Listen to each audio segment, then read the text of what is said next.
दोस्तों अमेजोन को 39,000 करोड़ का प्रॉफिट होता है, लेकिन अमेजोन टैक्स पे करती है 0। और इसके अगले साल ही अमेजोन को 78,000 करोड़ का प्रॉफिट होता है, लेकिन अगेन अमेजोन टैक्स पे करती है 0। अगर मैं दुनिया की टॉप 5 कंपनीज की बात करूं, जैसे कि IBM, prudential finance, chevron, IBM, Amazon, ये वो कंपनियां हैं जो टैक्स पे नहीं करती हैं। इवन अगर मैं इंडिया की बात करूं तो सन 1971 से लेके 1997 तक रिलायंस ने 0 कॉर्पोरेट टैक्स भरा। एलोन मस्क जो कि टेस्ला के फाउंडर हैं, उन्होंने सन 2018 में 0 फेडरल टैक्स भरा था, जबकि वो दुनिया के दूसरे सबसे अमीर आदमी हैं। जेफ बेजोस जो कि 2007 में मल्टी बिलियनियर बन चुके थे, इसके बावजूद उन्होंने 0 फेडरल टैक्स भरा था। और उसके बाद 2011 में एक बार फिर से उन्होंने 0 फेडरल टैक्स भरा।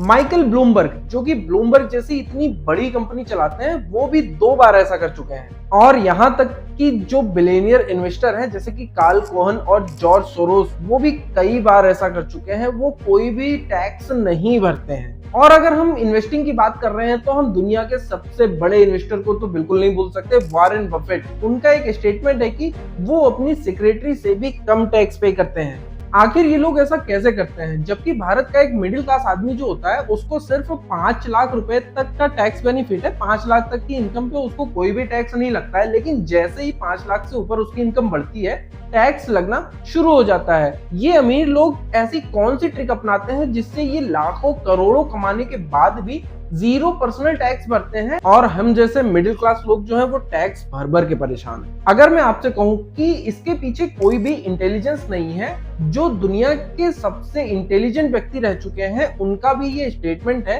कि इनकम टैक्स जो है वो दुनिया की सबसे कॉम्प्लिकेटेड चीज है समझने के लिए, और ये कहने वाले कोई और नहीं, अल्बर्ट आइंस्टाइन थे। अब इससे एक बात तो बिल्कुल क्लियर हो जाती है कि इनकम टैक्स का इंटेलिजेंस से कोई भी लेना देना नहीं है। अब अगर मैं आपसे पूछूं कि इंडिया में सबसे ज्यादा टैक्स कौन पे करता होगा, तो शायद आपका जवाब होगा कि अंबानी, अदानी, बिरला, जो कि सबसे ज्यादा पैसे वाले हैं इंडिया में और सबसे ज्यादा पैसा भी बना रहे हैं, तो इनकी इंडिविजुअल टैक्स पे करने की कैपेसिटी भी सबसे ज्यादा होगी। लेकिन ऐसा बिल्कुल भी नहीं है।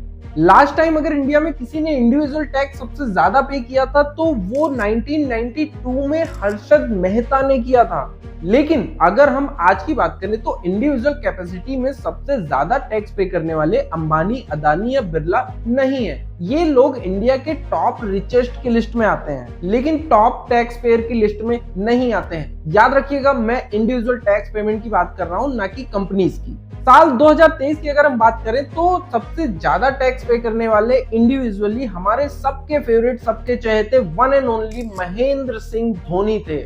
और इसके पहले 2021 और 2022 की बात करें तो दोनों साल सबसे ज्यादा इंडिविजुअल टैक्स पे करने वाले अक्षय कुमार थे। अब क्या ये आपको अजीब नहीं लगता है कि जो इंडिया के टॉप रिचेस्ट की लिस्ट में है और करोड़ों में, अरबों में पैसा कमाते हैं, उनकी कंपनीज भले ही ठीक ठाक टैक्स पे करती हो, लेकिन ये इंडिविजुअली कोई भी टैक्स पे नहीं करते हैं, या फिर टैक्स पे भी करते हैं तो बहुत थोड़ा सा, नॉमिनल सा। ऐसा क्यों और कैसे होता है, इस पर बात करने से पहले मैं आपको ये बता दूं कि अगर हम इंडिया के टॉप 10 रिचेस्ट पर्सन की वेल्थ को मिला दें तो लगभग 70 लाख करोड़ से ज्यादा की वेल्थ बनती है। लेकिन जब जीएसटी कलेक्शन की बात आती है तो इंडिया का 65% जो जीएसटी कलेक्शन है वो मिडिल क्लास बिजनेसमैन से आता है। ये बहुत बड़ा नंबर है, 65%।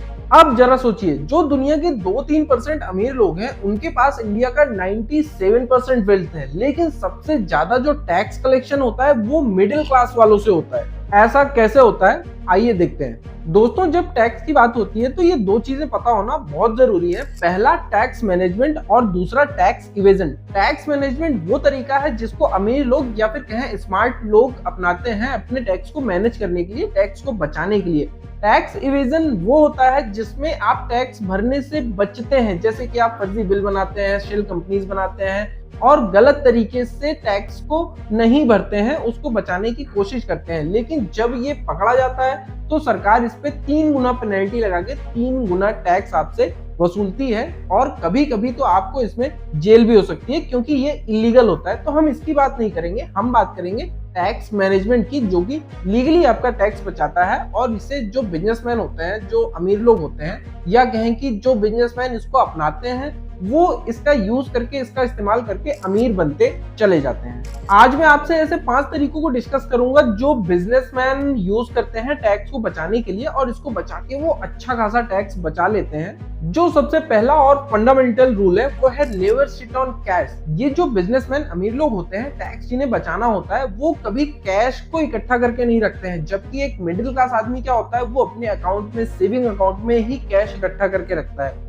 ये लोग करते क्या है कि सिर्फ जितने कैश की जरूरत होती है, जो काम में आना है, सिर्फ उतना कैश रखते हैं, बाकी पैसों को ये री इन्वेस्ट कर देते हैं, जैसे कि कंपनी की ग्रोथ में, उसके एक्सपेंशन में, या फिर नई कंपनी को ओपन करने में ये लोग उन सारे पैसों को इन्वेस्ट कर देते हैं। इसको एक एग्जांपल से समझते हैं। मान लीजिए कि कोई बिल्डर है और उसने 50 करोड़ रुपए लगा के कोई प्रॉपर्टी खरीदी और 1 साल बाद उससे 150 करोड़ रुपए कमाए। अब उस 150 करोड़ पे उसको टैक्स नहीं भरना पड़ेगा। कैसे? क्योंकि वो इस प्रॉफिट से या तो और जमीन खरीद लेगा, एज पर टैक्स कैलकुलेशन अगर वो इसको सही से मैनेज करेगा तो ये नॉन टैक्सेबल हो जाएगा, या फिर वो इनसे बॉन्ड्स खरीद लेगा, या इनको इक्विटीज में इन्वेस्ट कर देगा, और या फिर वो अपने बिजनेस को एक्सपैंड करेगा और एक्सपेंस दिखा देगा। और एक बात मैं आपको बता दूं कि इस मेथड का इस्तेमाल करके सबसे ज्यादा कंपनीज अदानीज ने खड़ी की हैं। दूसरी चीज अमीर लोग ये करते हैं कि वो अपने टैक्स को बचाने के लिए लिमिटेड कंपनी खोलते हैं। इसको भी एक एग्जांपल से समझते हैं। मान लीजिए कि कोई सैलरीड बंदा है,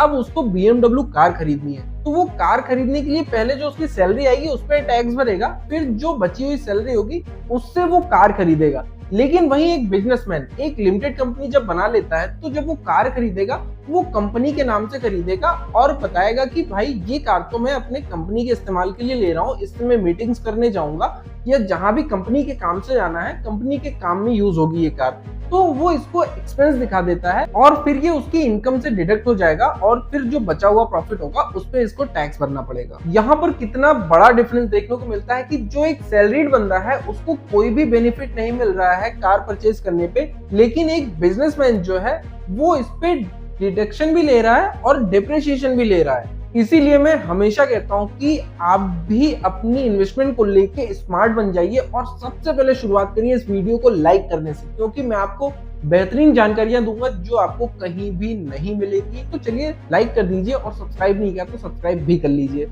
आगे बढ़ते हैं। अगला जो तरीका है वो है चैरिटी। जो ये अमीर लोग होते हैं वो चैरिटी करके भी ढेर सारा टैक्स बचाते हैं। आपने देखा होगा कि जितनी भी बड़ी कंपनीज हैं, जितने भी बड़े अमीर लोग होते हैं, उनका खुद का चैरिटेबल ट्रस्ट भी होता है। ये लोग इससे 2 चीजें करते हैं, एक तो टैक्स बचाते हैं, दूसरा अपनी ब्लैक मनी को व्हाइट भी करते हैं। एक और जो मेजर डिफरेंस है अमीर लोगों में और नॉर्मल लोगों में, नॉर्मल लोग क्या करते हैं कि जब उनको पैसे आते हैं, प्रॉफिट आता है, जो छोटे बिजनेसमैन होते हैं, तो वो ये सोचते हैं कि मैं कार ले लूं, घर ले लूं, कहीं जमीन लेके इन्वेस्ट कर दूं। लेकिन जो अमीर लोग होते हैं वो इक्विटीज होल्ड करते हैं या फिर किसी कंपनी में इन्वेस्ट कर देते हैं, क्योंकि जब तक इक्विटीज को होल्ड करके रखते हैं इन पे टैक्स अप्लीकेबल नहीं होता है, क्योंकि टैक्स तभी बनता है जब उस पे प्रॉफिट बुक किया जाता है। और अगर किसी को भी इनको पैसे देने हैं या अपनी नेक्स्ट जनरेशन को पास करना है, अपने बच्चों को देना है, तो वो इक्विटीज ही ट्रांसफर कर देते हैं और 0 टैक्स आता है, क्योंकि यहाँ पर उन्होंने कोई भी प्रॉफिट बुक नहीं किया है। आपने सुना होगा कि rich gets richer, poor gets poorer. ये कहावत इसीलिए एप्लीकेबल होती है कि जो अमीर लोग होते हैं वो इक्विटीज होल्ड करते हैं और उसको आगे ट्रांसफर भी कर देते हैं, क्योंकि प्रॉफिट बुक नहीं करते हैं तो इनको कोई भी टैक्स नहीं लगता है। इसके अलावा ये जो अमीर लोग होते हैं ये लोग महंगी महंगी पेंटिंग्स को भी खरीदते हैं। आपने सुना होगा न्यूज़पेपर में, टीवी न्यूज में, कि कोई भी पेंटिंग जो है वो 5 करोड़ में बिक गई, 10 करोड़ में बिक गई। आप भी सोचते होंगे पेंटिंग को देख के कि यार इसमें ऐसा क्या अलग है, क्या खास है जो ये 5 करोड़ और 10 करोड़ की बिक रही है। एक्चुअली होता क्या है कि ये सब टैक्स बचाने का एक तरीका होता है। इसको एक एग्जांपल से समझते हैं। मान लीजिए कि किसी बंदे ने 10 करोड़ की पेंटिंग खरीदी और उसको ले जाके एग्जीबिशन में लगा दिया। अब एग्जीबिशन में लगाने के बाद उस पेंटिंग की कीमत लग गई 30 करोड़ रुपए। अब वो उसकी वैल्यू हो गई है 30 करोड़, तो वो उसको किसी को ना बेच के उसको म्यूजियम को डोनेट कर देता है।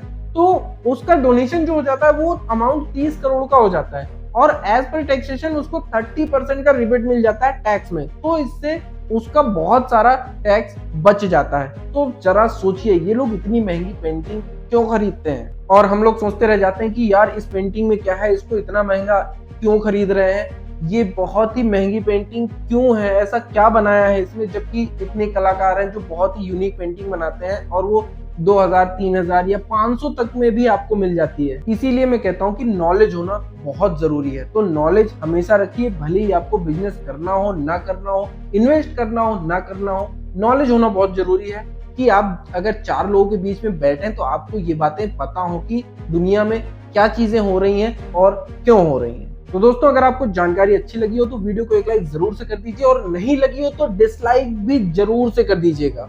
फिर मिलते हैं एक नए वीडियो में, तब तक के लिए जय हिंद, जय भारत।